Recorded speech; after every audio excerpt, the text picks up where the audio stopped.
Welcome back to season 6 of And Double D. I am Dave Evans and you are? Debbie Holmes. Debbie, I am so excited about this season. There's so many things going on in it to inspire people and to help them take action, do something now, and do something differently. Who is it that's with us today?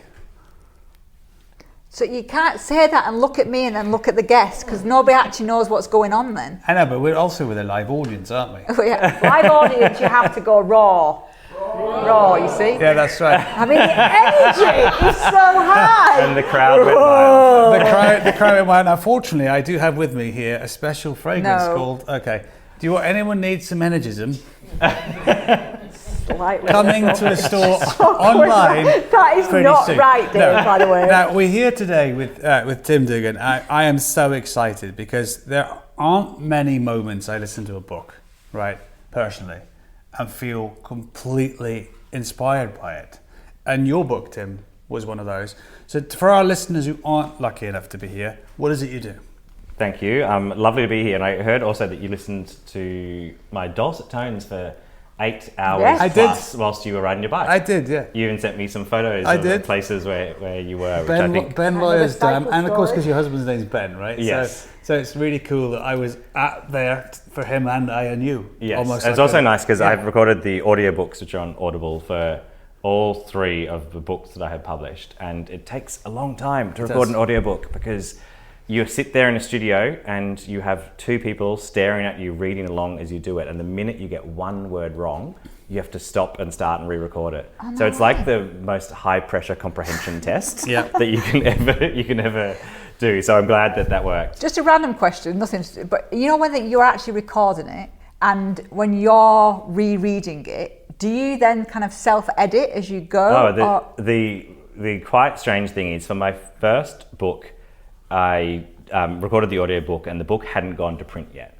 And if you want to like properly proof and be forced to do it, try and be proofed whilst 2 people are watching you read along. So I could make changes as it went.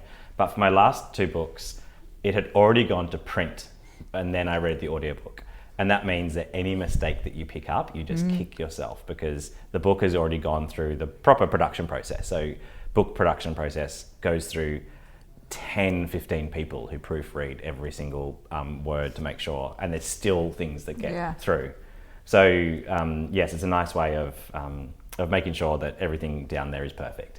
But people listening to this might wonder who the hell I am and what I'm talking about. Let's go there, Tim. So good question. So Tim, I'm going to pick up on your verbal clue. So who the hell are you? That was my subtle clue. So my name's Tim Duggan. I am an author, is what I call myself, out of many things. I like to think of big topics, big meaty topics, and then spend a few years trying to get to the bottom of how you can communicate that to people, how you can find a way through. I previously co-founded a media business in Australia. I was a journalist for Rolling Stone in my early 20s. Started a company with some friends when I was in my 20s, sold it 15 years later, and then now I think on LinkedIn I call myself an optimist who loves big ideas, and that's kind of the simplest way. So for my first book was about entrepreneurship, and in particular around what I saw at the time a few years ago was a new breed of entrepreneurs coming through who were looking at entire holistic role of business in society. And that book was called Cult Status, and it was about how businesses can build a really strong community around a business. It was all written pre-COVID, and when COVID happened, I thought that all these businesses that I spoke to were about to fold or go under, as most of us would have done with that thought with our own businesses. And the inverse happened, which was the strength of the community you'd built around your business, around your staff and your customers, actually helped these businesses get through these tough times. Makes sense. Second topic that I spent a few years thinking about, mainly during COVID years, where my husband and I jumped into a campervan and drove around Australia because we were stuck in Australia for 2 years. How big is Australia? Huge. It was huge. We spent 6 months driving a campervan and we only got to about 3 of the 7 states and territories. So it is huge. That one was all about creativity, and particularly how you can be creative in a post-COVID world. So when some of your staff are on Zoom and some people are in a room, I was really interested in the ideas around creativity. But my third book, which just came out in Australia and New Zealand, it's called Work Backwards, came out last month in Australia and New Zealand and will be published in the UK and US in November, is the biggest topic that I have tackled, which is how we work. And you can't talk about how you work without talking about how we live. Yeah. Yep. And so that's what we're going to talk about today. So you've written a poem in the book, which I've actually taken the time to put on a stand over here. A poem? Yeah. It's a statement. It's a statement, Yes. yeah. Right. I really like a poem, Debbie, because I'm creative, as you saw yesterday or the day before. And it reads, work sucks. Don't listen to anyone who says that. Sorry. It can be fulfilling and enjoyable, despite what you may think. The only reason we work is for money. It's wrong to say that. We have to prioritize life over work because it's the most important thing. And what do you tell people to do with that? So the first time you read that, you think, what the hell is this book that I've just opened up? It's the first thing you read when you open this book. Is like, I want to be inspired. I don't want to be told that work sucks. The book is called Work Backwards. And so the opening of the book, it has this poem, it has that, and then there's three words, sorry. Yeah. I'm an author, not a mathematician. There are 3 words at the end of it that when you get to the bottom that says, read it backwards. So should we get Debbie to do that, Tim? Debbie, you Go go ahead, read Debbie. it backwards? This is going to be hard for you. No, because it is the most important thing. We have to prioritise life over work. It's wrong to say that the only reason we work is for money, as despite what you might think, it can be fulfilling and enjoyable. So don't listen to anyone who says that work sucks. Isn't that genius? Go, I Tim. think it's brilliant. Go, Yeah, Tim. yeah, I love it. You challenge, the challenge doesn't stop there. You've the next thing on the next page, Barb, I've got to show you. Introduction to the end, right? George at last year's gathering, George is here from Syracuse with us, said that he's got 11 years left. Now, is it that kind of end? I know, George, you were talking about your professional career, your businesses, and what you want to do in your life, didn't you? So what did you write about with the end, Tim, and why? Yeah, and it's interesting, the book is called Work Backwards, and the whole point is we are approaching life and work the wrong way around, and we need to rethink it. And therefore, not only is there a poem that's the start that goes backwards, the introduction is called the end, and the end of the book is called the introduction. Yep. And the reason being for that is I want this book to make people stop and think. So in order to make people stop and think, you need to do something that's going to grab people's attention and make them just kind of like shake them up a little bit. And the reason why it's called The End is because I actually start the book by talking about the end of my father's life, which for me was that moment for me that just shook me. And anytime someone really close to you passes away, it might be a parent, it could be a sibling, it could be a partner, there is a moment that it shakes you and your whole foundations get rocked a bit. And for me, that was one of 3 things that happened in a few years. So my dad passed away. My dad was the biggest influence on my life, is still, in the present tense, the biggest influence on my life. And that was really discombobulating for me.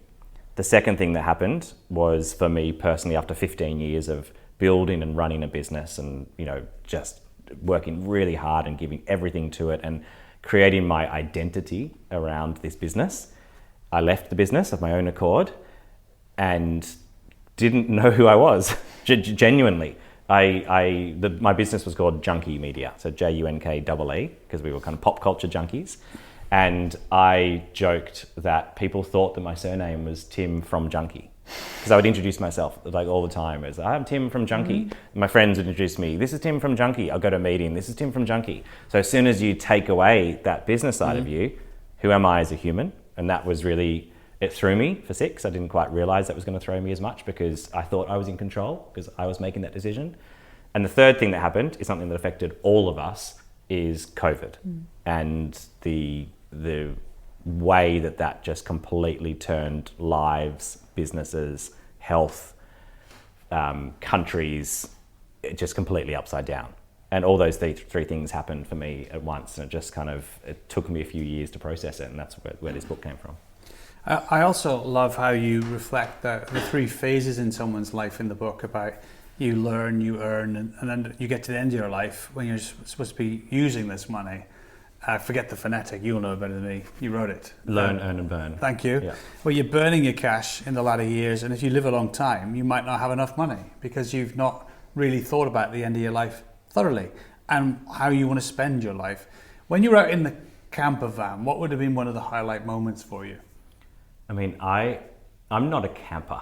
Yeah. My idea of camping is a 4-star hotel. However, when COVID hit, my husband and I had been planning to move overseas. I'd been married to my business and I felt stuck.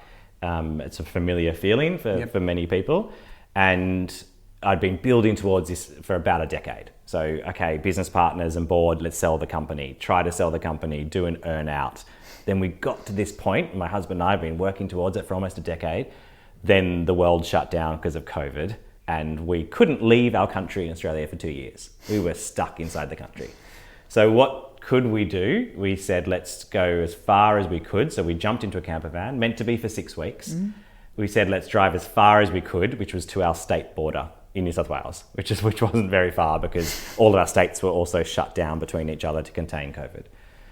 And there was something, I'd never been in the camper van. I'd been to Burning Man before, twice. So I'd been in an RV there, but never properly living in a camper van. So we said, let's do it for 6 weeks. And there was something just really special that happened when you kind of get rid of all of the fluff and guff of life, all of the excess and all of the like crockery and all of the clothes and all of the decisions you have to make every day, and just completely narrow it down to, okay, for the next, originally it was 6 weeks. This is all that they're going to need. 1 frying pan, 1 knife, 2 plates, 3 t-shirts, 3 pairs of undies, whatever it was. It just all came down in just a very small amount of items. And for 6 weeks, we started driving around and we loved it so much that we stayed in that camper van for 6 months, just driving around. And for me, it was this really amazing lesson in just the simplicity of what do you need and what don't you need.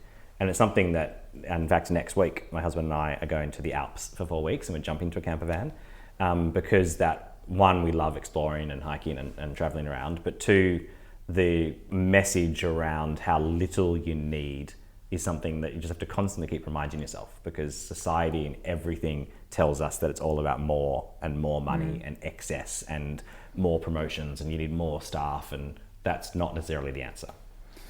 Before Debbie asks you a question, because I know I'm doing too many questions, what would you say to somebody who's on the fence with that similar type situation or thought? You know, because it's not easy, right? What would you say to somebody who's thinking, I want to make those kind of choices, either listening or even someone here today, right? Who's thinking, you've got a choice. What would you say to them about what to do to just do it? It's a real personal thing, and it takes everyone a different time to process it and to get to it. I'm a huge believer in experiments. In fact, I think that like the word experiment, the concept of experiments, is probably the most underrated tool that we have in order to try new things. Because if I said to somebody, go and do something radical with your life, people would be like, no, that's going to be too hard, I don't want to do that. Whereas if it was like, do it as an experiment. For us, the 6 weeks was an experiment. If we didn't like it, come back home. I talk to companies that are experimenting with things like 4-day work weeks, and we could never do that. I could never do that. Do it as an experiment. Do it for 3 months. Set it up with things to test, and at the end of 3 months, no one's got egg on their face if it doesn't work. So that's the simple way that I view things. Anything that might seem radical in your life, just start and give yourself an out, and give yourself also things that you're going to measure. So for 4-day work weeks, I've worked with a bunch of companies and helped them introduce 4-day work weeks. And we measure at the start, how happy are your staff? What's your turnover rate? How productive are they? How much time do they have to spend with their family? You measure that at the start, you measure it during, you measure it after. At the end, you've got something you can actually look at and say, did this work or not? Fantastic. So one of my questions, Tim, is you talk about, you shared about the book about the community and about creativity. This is a huge topic, right? So work, life, and one of the things that you talk about very early on is the bullshit of work-life balance. So, and what we're talking about over the past few days has also been about bullshit or belief.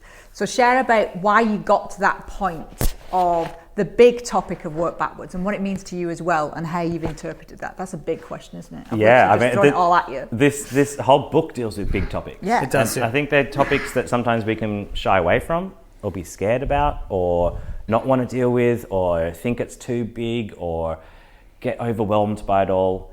And this concept of work-life balance, which I think is one of the most bullshit concepts that exists out there, and one of the most misnamed concepts that exist. Because just by calling it work-life balance, what we are saying is, here's work that we do, here's life that we do, and the two of them they're about the same, aren't they? Let's try and balance those two things. Whereas that's complete bullshit. Work is nowhere near as important as everything else that we do in our life.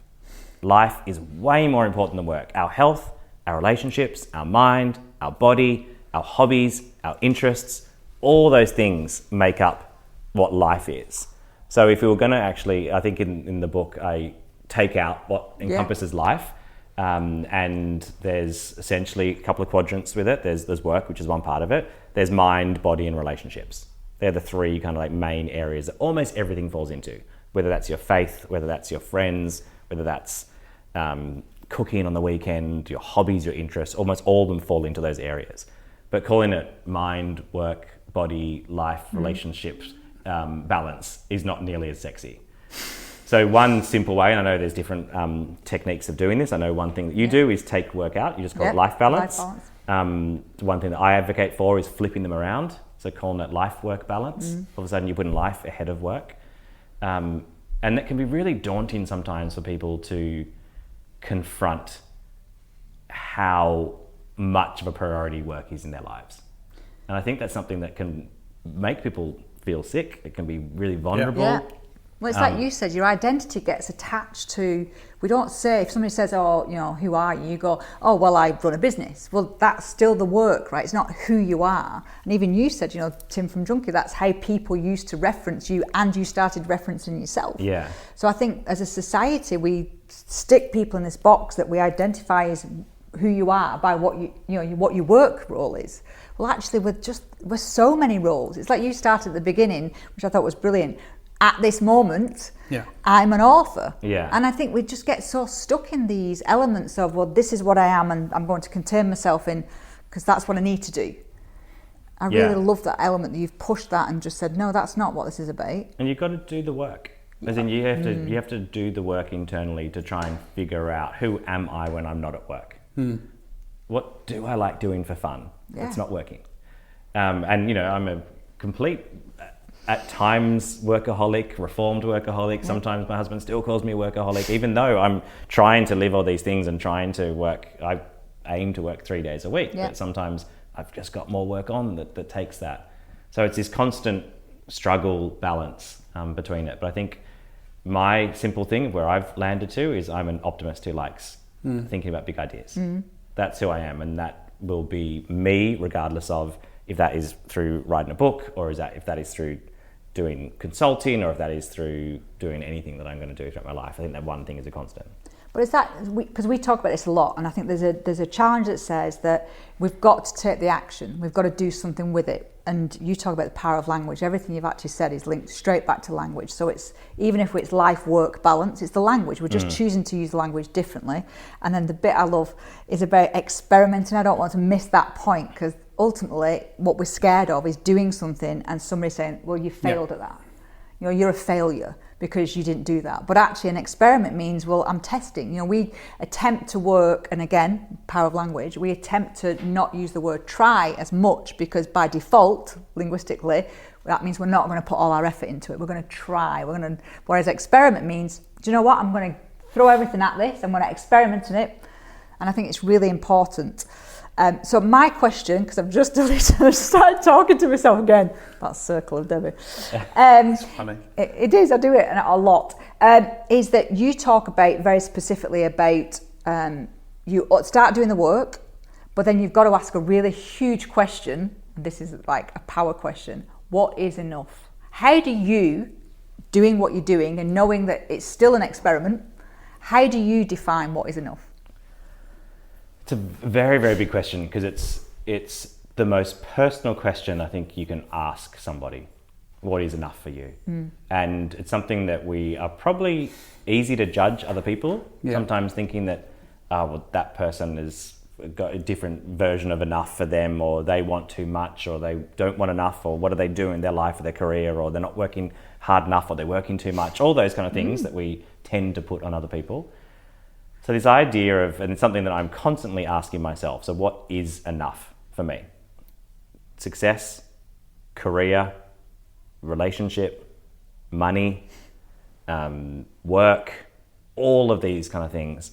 And the one way that I kind of keep thinking about what enough is for me is being in tune with myself to know who I am as a person. So therefore enough for me is what fulfills me to certain levels, but also consciously putting in things like intermediate finish lines along the way, so that I'm not just constantly running for something at the end, and I'm constantly just like stopping and saying, okay, so my finish line, for me, one of my finish lines was selling the company. That was for me, like a career thing that I wanted to do. And then when I got there, I could then stop and evaluate and say, okay, is that enough for me? Do I need to start another company now and do that again to make even more money? Or do I need to do this? Or is that enough? Have I kind of ticked off that part of my career advancement, which is building a company, selling it, and then that is enough for me? I really retain your thought, Debbie. I really like your phrase. So you have another phrase in the book called "in real life," which we'll come back to as well. But I like that idea of having a number of finishing lines. I think anyone listening to this can think about a time they did a big race or a big run, and they trained for ages for it, and then they do it, and then they don't do anything. And then they have a 90-day window where they don't do a thing, and they say to themselves, oh, I don't know what's happened. And actually the finishing line's missing. I love your idea of having a finishing line that isn't just an end point like in a race. That's too easy.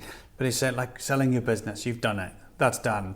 But you've got other ones in those other areas in your life alongside it where you can have other finishing lines. I really like that. That's a really nice idea. Debbie?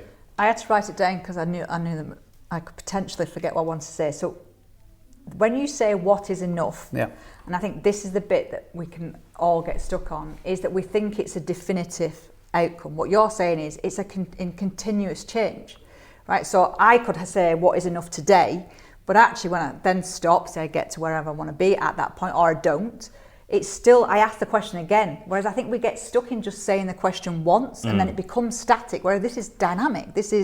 It's constantly moving. 100%, especially if you're in a relationship, if you have a family, if you have business partners, it's a constant discussion. And I did a book tour around Australia a month or two ago, and one of the questions that somebody said, he came up afterwards and he bought a book and he said, can you address this book to my wife and tell her in particular she needs to read chapter 2 on what is enough? Because he knew what enough was for him. So he had this idea for him of like, he had enough money, enough success, he just wanted to retire and go and live a good life. And she didn't. She wanted more, and she wanted this, and she wanted more holidays and that. And there's obviously a disconnect between what enough is in a relationship. And it's a constant conversation because it's a values conversation. And it does change. And I think there's moments in life when someone might pass away, or you might have a big life event, when you are forced sometimes to question that yourself. So it's about being proactive and kind of constantly asking yourself, what is enough for me? I think I don't think you'll ever get a complete definitive answer, but you'll at least understand yourself better and know and celebrate successes along the way. Yeah, and it's in that moment, I think that's so important. I think every question when we're doing the internal work it's a repetitive question. It's not a singular, I'm going to ask myself this once and then I've got the answer. I think that's really important. I've got 2 questions, so I'm going to remind Dave what my questions are, because if I forget them, that's good. So I've got map and in real life. I love that. There you go. Map and in real life. Yeah. You've got 2 questions. Do you want to ask one of them? No, you can do one. When I was cycling, listening to your map work, I was thrilled because we talk about in and in RLC, your map of the world as a frame of reference where it's how you're processing the information coming at you, and it's how your brain represents the world around you, right? So what is your map? And one of the things we ask people to remember is a really simple thing, that no one else is on your map, right? You talk about a map, about the things that are on your map, which then dovetails beautifully How do you find on your book tour and so far people have related to that map process? And of course, you give away loads of tools to help people with their map with your book as well, don't you? Yeah.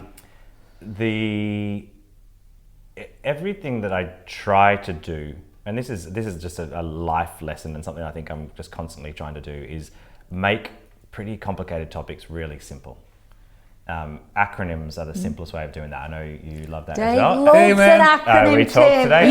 Are you sure that we're not family? I'm telling you. Right? AEIOU. Correct. Because it's something that you got to do. Acronyms are the most simple way of just taking things that exist and are relatively complicated and making someone really understand it. Even before I got into I've always loved acronyms and taking things. So my second book is actually called Killer Thinking. And Killer Thinking is actually an acronym. Killer itself is an acronym for what the best ideas in the world... And I bet it's good. All have in common. It's got to be, right? Yeah. The best ideas in the world all have in common are they're kind, impactful, loved, lasting, easy, and repeatable. So that's what Killer stands for. And I love the fact that most people don't think when they pick up Killer Thinking, they think it's about killer ideas. And it's like, this is about taking this really complicated concept of creativity and ideas and making it really understandable what Killer stands for. However, so MAP, therefore, I spent a lot of time, and I went back and forward with my publisher about 6 or 7 times on different acronyms and different ways of just communicating this, because I spent a few years speaking to some of the top researchers in the world around happiness at work, meaning at work, purpose at work, burnout.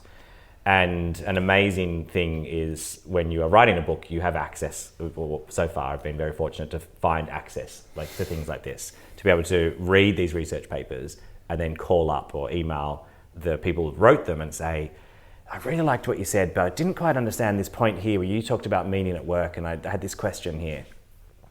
So I then had this deluge of information around what's important when you are trying to, this concept of working backwards is, instead of thinking about work first, then what money work gives you, and then living the life you want, work backwards is about flipping it, figure out what life you want first, what money you need to live that, and then, and only then, what tools can you use in order to either modify your current work to live the life that you want to live.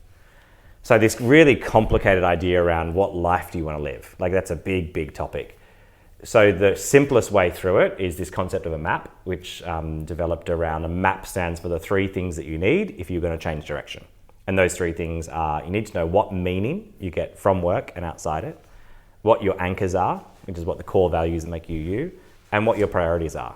So of those things around mind, body, relationships, and work, what order do you put them in? And if you know those 3 things, your meaning, your anchors, and your priorities, that all of a sudden makes everything so much easier when you're thinking about what enough is for you, because you know what you're trying to solve for.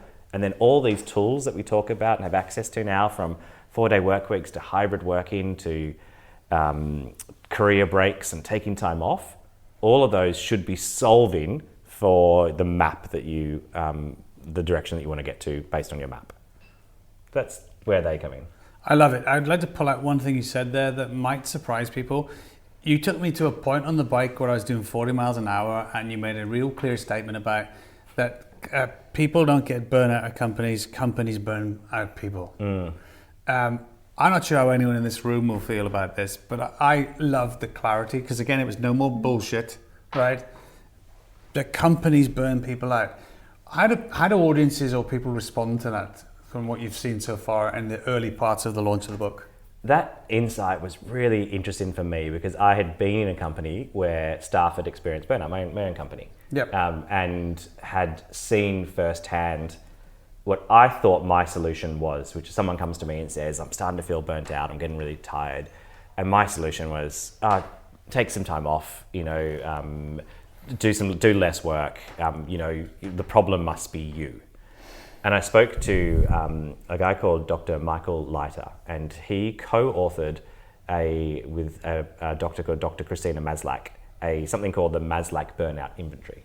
And that's actually it was written about 20 or 30 years ago, and it is the inventory and index they use now to classify how burnt out someone is. It's the number one inventory they used around the world to discuss this. And he said to me this really interesting insight, which was, if you have a canary in a coal mine and the canary starts chirping and the canary dies, you don't think, oh, there's a problem with the canary. You think there's a problem with the coal mine. And burnout at work is quite similar to that, that sometimes if someone starts chirping and saying there's problems here, we think, what's wrong with the canary? What's wrong with the worker? How can I solve their problem, without realizing that the problem's actually the workplace itself? And as a business owner, to me, that was really confronting to think about that, because I was responsible for what the environment was, not the worker. That's a great insight, isn't it? And and what I also appreciate is you're not saying it's easy to fix that. You're just acknowledging the real truth, not something that's a slightly different version that allows you to almost ignore it. The other thing you talk about is in real life. Debbie, what did you want to say about in real life? No, it was your question that you asked. Thank you, Debbie, for reminding me about it. So, Debbie, you set me up for a question beautifully. Thanks. I really like that phrase. I came back from a bike ride and I was like, IRL, this is so easy to remember, because you're also recognizing that theory isn't the solution to the problem you're in immediately.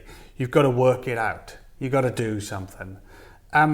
Is there any extra advice you'd give to somebody hearing that phrase for the first time in real life? Because I think it's quite self-guiding, but your view is the best view because you wrote it. Yeah, and I stole that phrase from the internet. So IRL on the internet refers to if you meet someone like IRL in real life as opposed to digitally. And I grew up on the internet, therefore I speak the internet. So in real life was something that, for me, I love being inspired, and I love kind of like, tell me the theory and take me through the stories and show me the vision of where it can go. And then you get to the end of a chapter and I'm like, okay, now what? What do I do? How can I actually put this into real life?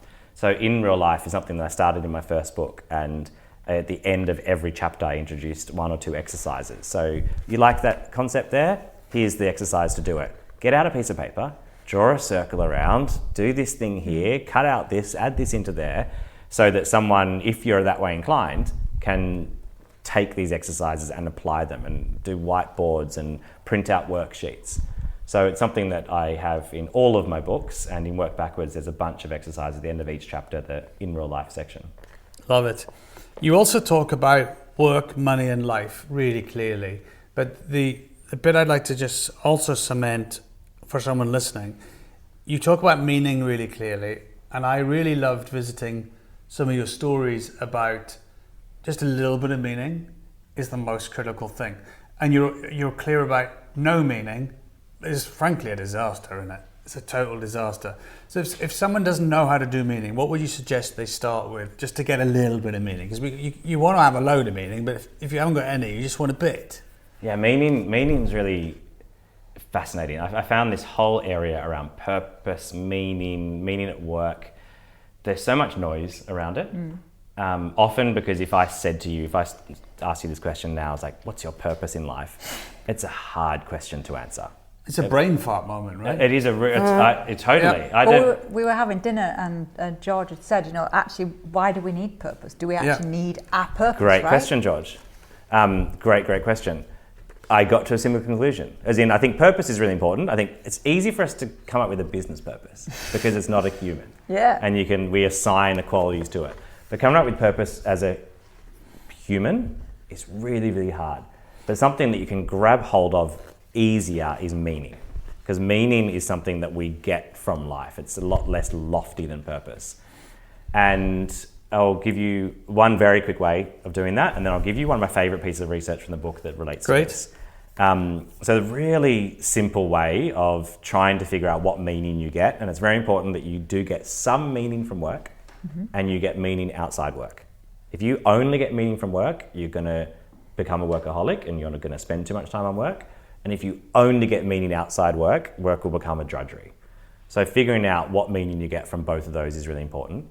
And the simple way of doing it, one simple way of doing it, there's lots of ways, is just asking a very simple question, which is, what are you proud of? That's it. What are you proud of? And answering it 10 times, I'm proud of my kids. I'm proud of the relationship I have with my husband. I don't have kids, this is a hypothetical. I'm proud of the work that my business did last week. I'm proud of that client work. I'm proud of that breakthrough. I'm proud I got out of bed this morning. I'm proud of the meal I cooked last night. Whatever it is, you write all those things down of what you're proud of, and you pull out where the commonality themes are there. And that's what gives you meaning. Because you might figure out, I've just written down 10 things to do with my relationship with my husband or with my kids. That gives me meaning. My kids give me meaning. My art that I do on weekends gives me meaning. My house gives me meaning. Meaning, I think, is really important to know what meaning you get from work and outside of it.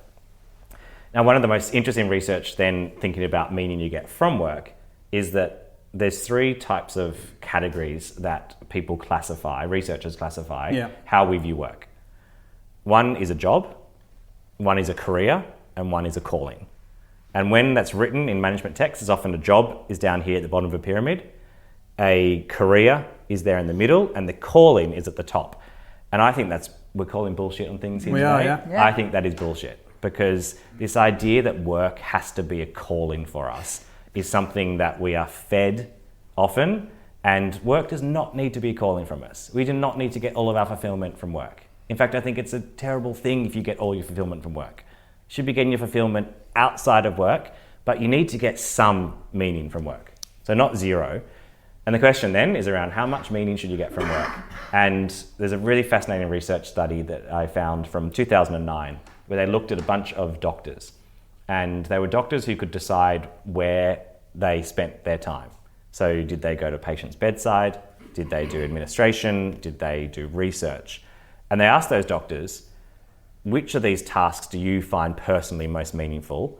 And then tracked how much time they spent doing that. They then tracked that against the rate of burnout from these doctors. And what they found was that of these doctors, if they spent up to 20% of their time doing tasks that were meaningful for them, their rates of burnout decreased. So 20% of your time doing something that you personally find meaningful, and your rate of burnout goes down to the lowest. More than 20% of time, the rate of burnout stays the same. So there's a ceiling on how much meaning you need to get from work, and less than 20% of time, the rates of burnout's increased. So it was the first time that I found a numerical number that said, of the work that you do, you sit there and you work 40 hours a week, you only need to spend about 20% of that on tasks that you personally find meaningful in order to get the maximum positive benefits from that. Anything less than that is negative, and anything above that doesn't really matter. And that to me was really interesting, because I think it just went against this idea that there's a calling and you need to love what you do and you never work a day in your life. Like that kind of bullshit. Yeah. Not everyone is going to love what they do, but as long as you love 20% of it, then you're going to get as much meaning as you can from work. Well, I also think there's a bullshit element and everybody sat in this room will know this, in regards to is, as a business owner, sometimes we can fall in our own trap of that everybody's going to have the same energy and desire and meaning about our business as the employees, right? But the reality is it's not. For some people, it's I just turn up, I do what I need to do, I go home. That's actually enough meaning for them. And I think we can all fall into that trap every now and then where, like you say, it's my calling or it's a vocation. It's knowing that, it goes back to what is enough, what do I actually want, who am I? I think the questions, it's just like this cyclical thing where you've just got to keep asking the questions. Questions, I've got 2 things. One, anybody have questions, let us know. The other thing about questions is most people don't ask questions because they don't know what they don't know. So then they don't ask. Not talking about light switches or anything, but but we can get stuck in the point of we don't ask the questions, because what if we don't know? But how do we, I think one of the things in the book for me was there are so many questions that I still don't have answers with. But that's not what you're actually even asking about work backwards. What if there was one takeaway that this lovely collective could do from the book? What would you want them to do mostly from the book? Yeah, a great question. And I think sometimes we also don't ask ourselves questions because we're scared. So sometimes we don't know what the answer is, but we're scared of what we're going to find. Yeah. And the one takeout that I just would love everyone to think through this is just of questioning yourself internally. So when you are on the plane on the way home, there's no one else around, and no one's going to judge you, just kind of thinking, am I in the right place that I want to be right now? Am I happy? Do I have enough? Am I on the right path? Is my life going the direction that I want it to go in? That's it. The answer sometimes might be yes, sometimes it might be no, sometimes it might be, oh, that's too hard, Tim. But just ask yourself the question, because I actually think that we spend our entire lives avoiding that question. Yeah. And sometimes it's forced to be asked of us. Sometimes big things happen and we have to ask those questions when we don't want to. But if you can take control of that and just ask that question, not in a scary way, because we're just, am I happy with the direction that my life is going? If I am, wonderful. If I'm not, how can I change it? I love it. And I think that's a really great bit of advice for people. May I just go back one step, Debbie, before we ask for any questions from the live audience that may be with us who might have anyone have a question you want to ask Tim in a minute? I do. Great, Bob. We'll come to you in a second. The thing that we talk about meaning that you mentioned, sometimes we get scared of that. You know, your study with the 20%, we get scared about meaning or lack of meaning by people that we employ. And let's not confuse meaning with productivity and safe boundaries of what people are supposed to do. You still got to have those conversations when the work being done isn't good enough, right? So it's not the meaning is a replacement for that. You got to do the both things, haven't you? Totally. I think I want to just be clear about I that, think that's a good point. because there's a lot of avoidance around conversations, I think, in businesses today where either the person's been given too much leeway to decide what it is they're supposed to have done, or the conversation's missing around, hey Dave, you actually need to do this better than that, right? That bit doesn't quite get done. And I think if we did a bit more of that and then did the meaning that you talked about, I think workplaces would transform instantaneously. Now we have a question for you, Tim. It's really exciting. It's from Bob Gay from Radish Endeavour. Bob, would you like to ask your question? Yes, you talked about finish lines and setting multiple finish lines. How did you decide what those would be? Yeah, it's quite a personal thing. And so the way that I think about it, and I explain this in the book, and I'll try and explain this visually here, is that generally the way that most of our lives are set up is 3 stages of learn, earn, and burn. So learn is we go to school, some of us might go to university or to TAFE or more education. And most of us tend to think of the first 20, 25 years of our life as the learn stage. Then we go straight into earn, which is, okay, I've got 40 years to buckle down and earn as much money and try and put money away for saving and just really work hard. And then the very end, we have burn, which is, okay, I'm 65, I'm retired, I can now burn that money that I've spent. Problem with that is that you get to 65, your hips are gone, your health's not there, your relationships may have suffered because you've worked so hard to get there. You think you're doing the right thing and you get there and you realize, oh goodness, I've kind of waited too long to reap all these rewards of what I'm doing. And that's because generally the finishing line is retirement for most people. Everything seems to be focusing on that one thing of retirement. I'm finally going to sell this. I'm finally going to live the life I want to live. When instead, rethinking that and visually thinking, how can I combine learning, earning, and burning all at the same time into different variations of that? And I've got a couple of different kind of blank graphs in the book to figure out what does that look like. So some people, it could be trying to do it all at the same time. And when you do that, you can also put in little finish lines along the way. So actively say, my finish line is when my kids leave school.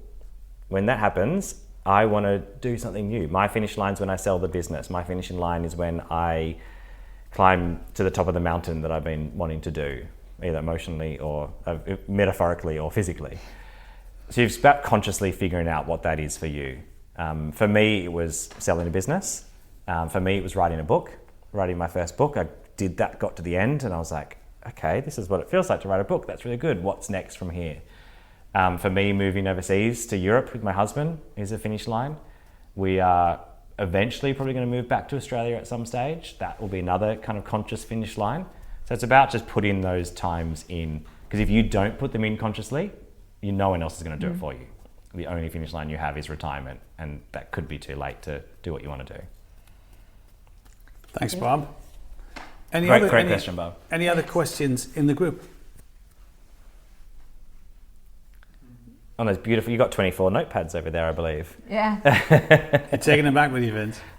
I think there's a lot. I think one of the things that the book stimulates, and I mentioned to you, is that Dave and I have made a really big decision. We haven't shared it with this collective group, but as of next August, we're literally going to radicalise our life. And part of the stimulus has been this, in regards to us doing something completely different and allowing our life to support. We moved to East Ayrshire for that particular reason, and I think we've done lots of stuff that we can see life is not just work. But I do think we've got to do it, right? We've just, whether it be an experiment or whether it just be, this is actually a timeline I've now defined and this is what I'm going to do.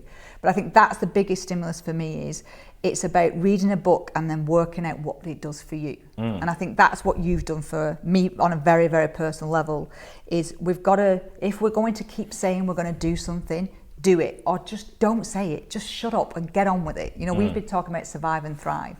It doesn't matter what your decision is, but if you are sat there questioning it, it cannot be projected externally.